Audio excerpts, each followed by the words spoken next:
Di patiyak ang pag-imbita ng Senado sa 18 nagpakilalang mga dating Marino na security o dating Marines na security aid umano ni dating Ako Bicol Representative Zaldico.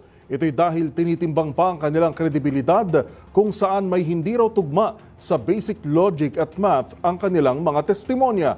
Magbabalita si Raymond Dadpaas.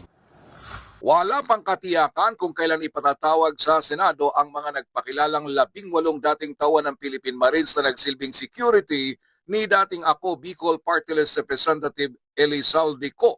Sila umano ang security sa distribution ng 805 billion pesos sa mga kilalang opisyal ng gobyerno mula sa kickback sa mga flood control project.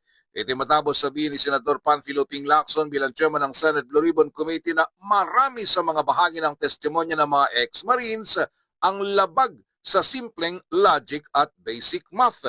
Sa kanyang privilege speech, muling binigyang din ni Lacson na hindi niya minamaliit ang pahayag ng 18 ex-Marines. Ang mahalaga lamang ay masusing timbangin ang credibility ng kanilang testimonya at mismong mga testigo. Dahil sa kanilang pag-analisa, isang logistical nightmare ang pagbababa, pagbibilang, muling pag-iimpake, pagkakarga sa maleta at paghatid ng pera sa mga politiko at opisyal ng gobyerno. Kung totoo mano ang 805 billion pesos mula 2022 hanggang 2025, kahit na araw-araw magbilang ang mga tauhan ni Congressman Zaldico at mag-distribute ng limit na 500 million pesos kada araw, ay abutin sila ng mahigit 4 na taon. Hindi pa sila natapos ng pagbibilang hanggang ngayon. Diin pa ni Lacson kung totoong 805 billion ang ipinakalat ni Congressman Zaldico, ibig sabihin, hindi man lang siya kumita. We can only imagine the logistical nightmare involved in the magnitude of the operations of former Congressman Zaldico. By the way, following the joint narrative of the 18 security personnel, magkano ang natirang kickback kay Zaldico? 0? Was he just a messenger?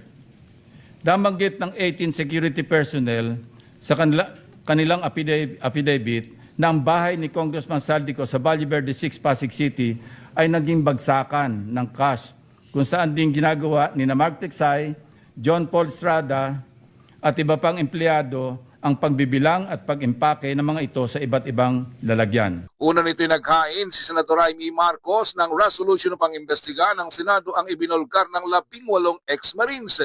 Ngunit sa halip na direkta itong i-refer sa anumang komite ng Senate Blue Ribbon Committee ay ni-refer sa Senate Committee on Rules. Para sa MBC TV Network News, ito si Raymond Dadpaas ng DZRH, una sa Pilipinas, una sa Pilipino.